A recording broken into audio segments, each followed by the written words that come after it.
5.4, Analyzing Graphs of Polynomial Functions. We're going to finish this chapter with 5.4 because we have learned a lot of the skills necessary to help us make graphs of higher order polynomials. For instance, we've learned how to find zeros by factoring, quadratic formula, using quadratic methods. We've talked about end behavior, and so forth. So let's try to put it all together to make these graphs.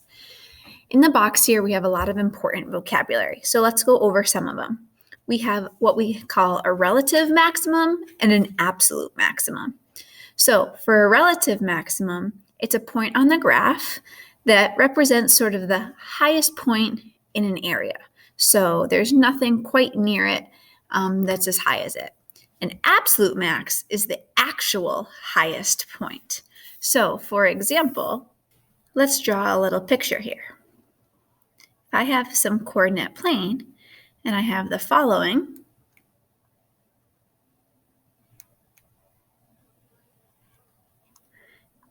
Okay, I see I have sort of two highest points. Those two highest points are at these locations. So those both represent maximums. However, the absolute maximum is the actual highest point, and a relative is just one of those sort of peaks, as we call it. So this guy on the right would be an absolute maximum, whereas the one on the left would be a relative maximum. So it's the highest point in an area, but it's not quite the highest. Same thing happens for minimums.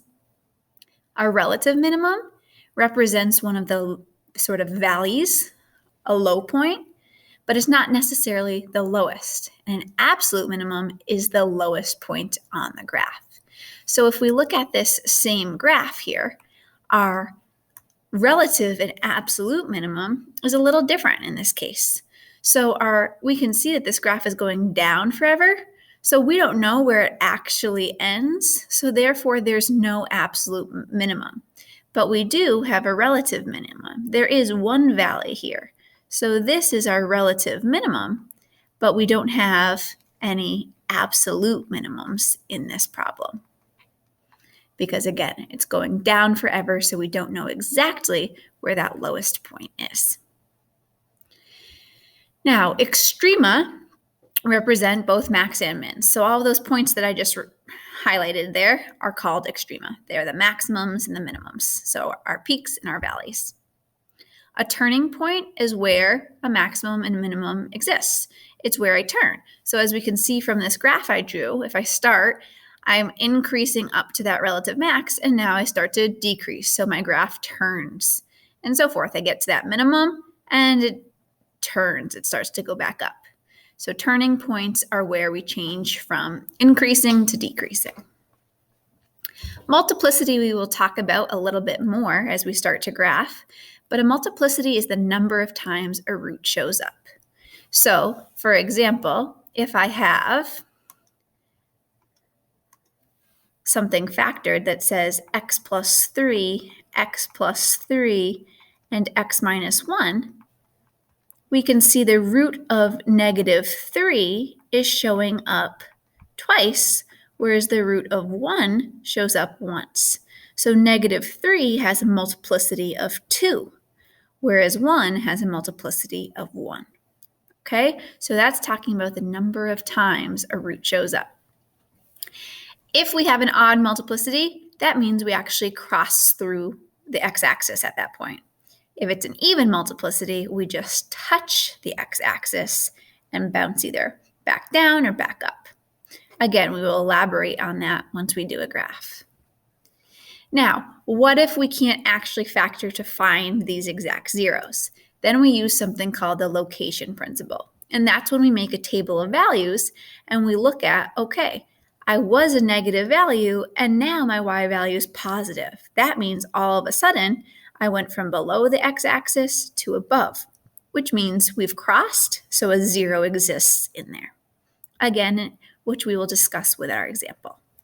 So let's actually get started with our graphing. What you want to do is always come back to these steps here when you're graphing to make sure you have found all the key important information. Determining end behavior, determining the zeros, either using step 2 or 3, which we will discuss. Determining the y-intercept is just another key point. And then estimating the relative or absolute max and mins. All right, so in our first example here, what I want to first try to do is factor this equation. So I can see that they all have an x in common. So I'm going to factor out an x, and I'm left with 2x squared plus 7x plus 6. And now we keep on factoring. So we can use factoring by grouping if you'd like. 2x squared plus 4x plus 3x plus 6, right? What multiplies to 12 adds to 7. Group and group. This gives me 2x times x plus 2. Bring out a 3, x plus 2. So my final factorization is x from the GCF times 2x plus 3 times x plus 2. Okay, so there's my factorization. We will come back to that to answer more of the questions. Okay, so that's what you always want to sort of first start to do, is see if I can factor it. Maybe it already is factored. Now, once it's in factored form, we can answer our questions on end behavior, on our zeros, y-intercepts, and so forth. So our end behavior, we can look at from the very beginning. Our end behavior, we focus on that first leading term, right? So the leading term in this case is positive, and it's an odd degree. So remember from our chart from a few notes ago, an positive and odd degree means that as x goes to negative infinity, f of x is going to negative infinity. And as x goes to positive infinity, f of x is going to positive infinity, which means it starts down and then it ends up. Okay, so make sure you know that leading term rule. Now, if we find our zeros, we can find those by our roots. So we had factored, and if I set each factor to 0, if I set x to 0, that gives me 0. If I set 2x plus 3 to 0, that gives me negative 3 halves. And if I set x plus 2 to 0, that gives me negative 2. Now what we want to see is the multiplicities. So in this case here, if we look at each of those roots, they only showed up once. So each of them all have a multiplicity of 1.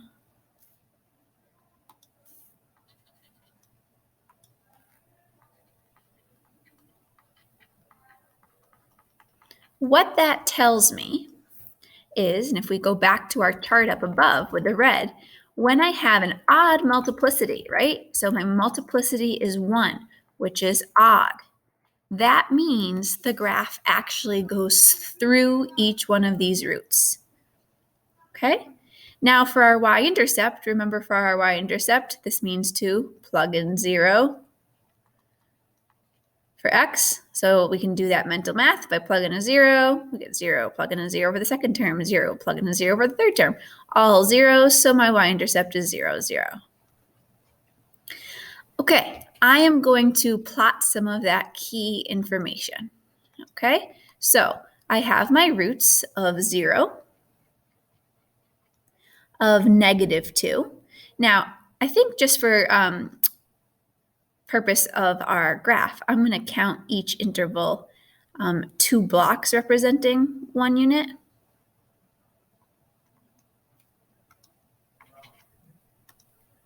Two, 3, and this is negative 1, negative 2, negative 3. Okay, so that means my roots, again, will cross off at 0. It crosses at negative 2, and then it also crosses at negative 1.5, which would be here. So there are my 3 roots. I know that my end behavior is that it starts down and ends up. So this is just a rough sketch that I'm going to erase in 1 second, but that means that I have something that's starting down. I'm going to cross through, come back to cross again at 0, and end up. So this is just a rough sketch right now, but that will be the general gist because I know my zeros, because they are all odd multiplicities, they cross through those. And because of my end behavior, I start down and end up. Now what we want to do, though, is determine a little bit better of these relative maximums and minimums. So does it really just peak to this, or does it peak really high? And same thing with our valley. Does it just go down to where I have around -1, or does it actually go much lower? So that's what we're going to determine now. So I'm going to erase that curve and determine that.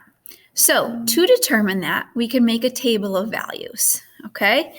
And if I didn't know my zeros, a table of values would be really helpful for my location principle, which I'll explain as we do this.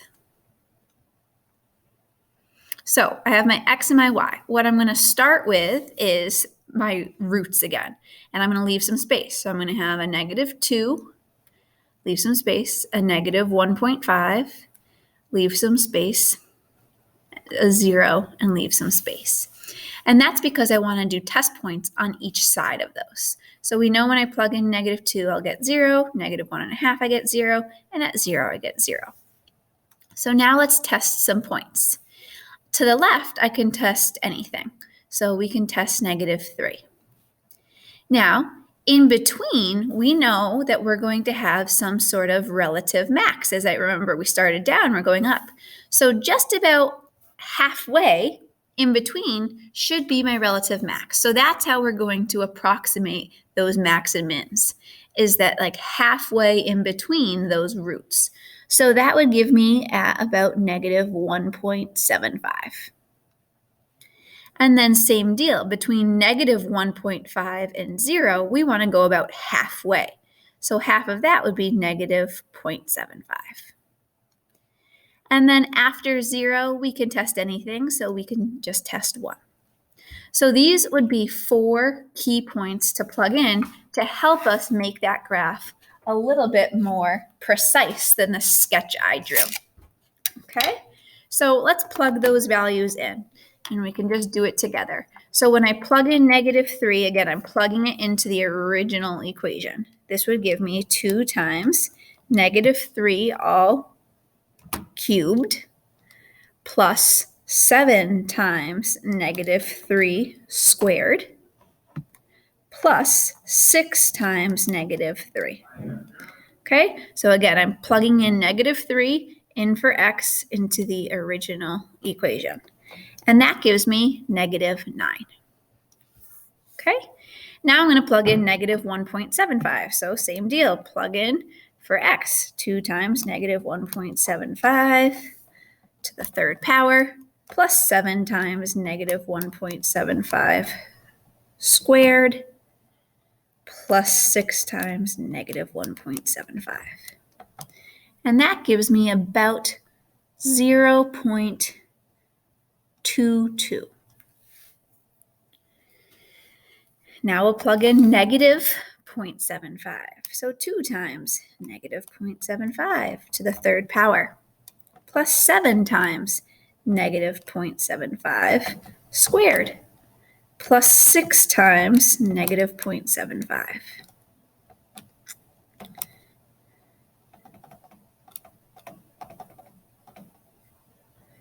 And I just have one sign error in my calculator. There we go. That gives me about -1.41. And lastly, we'll plug in 1.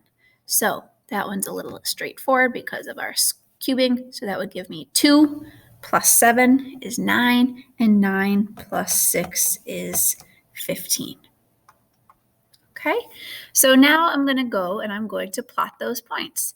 I'm going to keep my x's as going just by ones. My y's just by going by ones. Okay, so now we'll plot -3, 9. That will go off our graph. So a little bit below, somewhere about here. -1.7. 0.22, so just above. We have -0.75 will be in between, and it's at -1.4. So somewhere around here. And then 115 is way off the graph, so way up top. So now if I connect this graph, again, here's my lowest point down off the graph. It's going to come through that point. It's going to come through the -2 because it's an odd multiplicity, so it goes through. It reaches that relative max that's just above the x-axis, comes back through my 0, comes down to my relative min, curves back up, crosses through at my next 0, which is 0, and shoots up very high through 1. So there we have a pretty accurate graph for this polynomial. Okay, so again, if I just am asking you to not make a table of values and make a sketch, then your relative mins and max you won't be finding as accurately. But if I do ask you to make that table to find the relative mins and max, it'll give you a better idea of what that graph truly looks like. So let's just analyze what we mean again by relative mins and max. In this case, we do not have any absolute mins or max because the maximum is going up to infinity forever and the minimum goes down to -infinity forever. So we don't actually know the exact number of where that highest point and lowest point are. So that's why we just have relative mins and max. So I'm going to use this bright green color. And this orange point is going to represent a relative max. And the orange point down below is going to represent a relative min. So from my table of values, we can actually determine what those are, right? The relative min maximum is at -1.7522.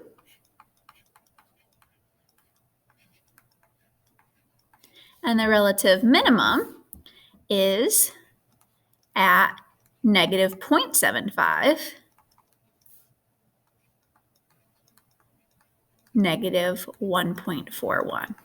And they're both relative. So I'm going to circle relative. Okay?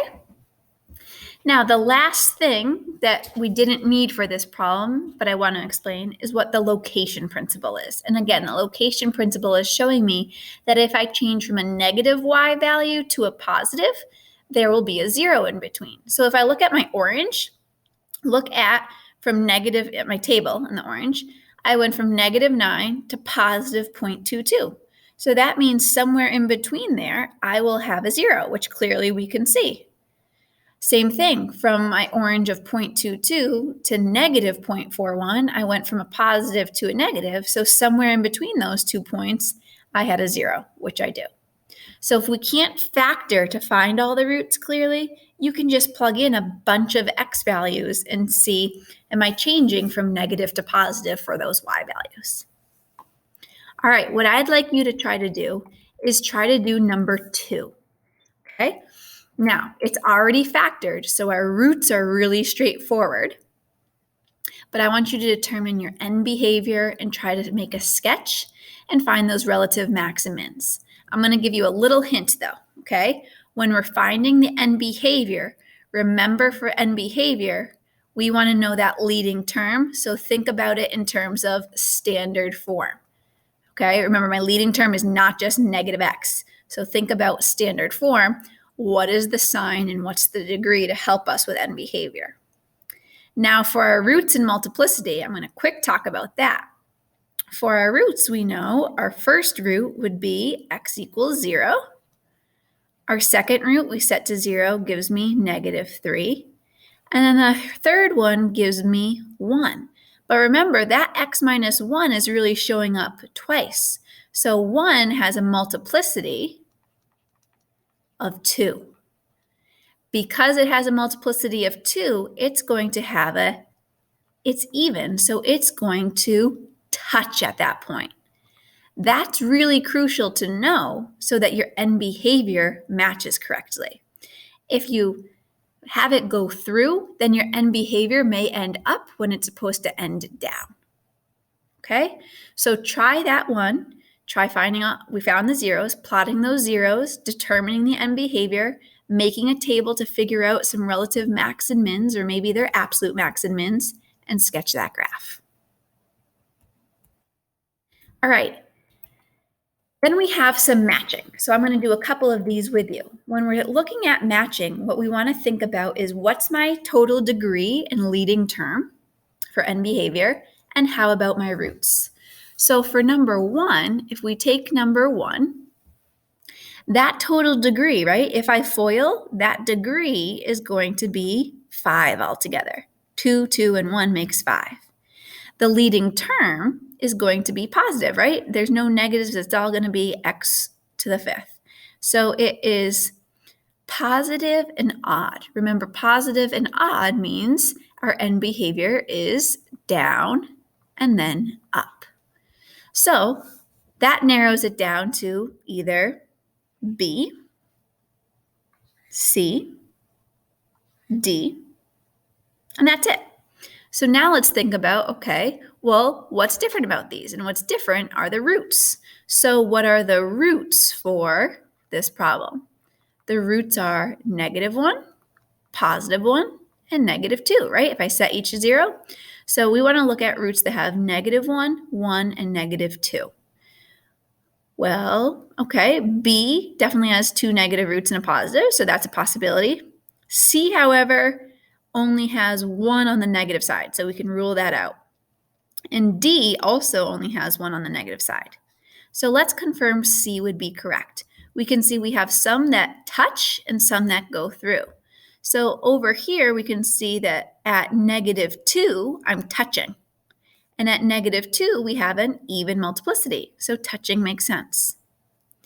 At -1, we're crossing, so that would mean we'd have to have an odd multiplicity. And yes, at -1, it has a multiplicity of 1. And lastly, at +1, it's touching, so at +1, it needs to have an even multiplicity, which it does.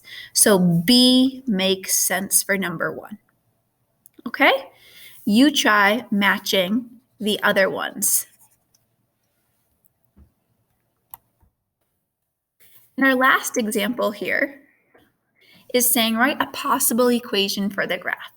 So what's important to recognize here are our roots and our end behavior. Okay? So our end behavior is down and up. So what that means is I need to have a degree that is odd and a leading term that's positive. Okay, again, when it's down, up, it's odd and positive. I also need to recognize what my zeros are. So I cross or I touch at, let's see, 1, let's highlight them, at -4, and I cross there. At -1, and I touch. At 2, and I cross. And at +4, I cross as well. So that means that for multiplicities, we'll have odd power, even power, odd, and odd. Okay, so those are for my degrees. So now let's think about how would I get the root of -4? To get a root of -4, I have to have x plus 4. And it's an odd power, so I can keep it to the first. Then we have -1. To get a root of that would be x plus 1. That has to touch, so that must have an even multiplicity. So I'm going to put a squared for now. To get a root of 2, that means a negative x minus 2. Odd multiplicity, so we'll keep it as a power of 1. And then to get a root of 4, we'll have x minus 4, which again, odd multiplicity. Let's think about this now if this is a solid answer. So if this is my function, the total degree would be a 1 plus 2 is 3, plus 1 is 4, plus 1 is 5. That gives me my odd multiplicity. So that is good. Sorry, my odd degree. So a 5 is odd. If I FOIL all this, everything is positive. So that gives me a positive. So this could be a possible polynomial. If it asks you to write it in standard form, then make sure to FOIL it. I hope that helped.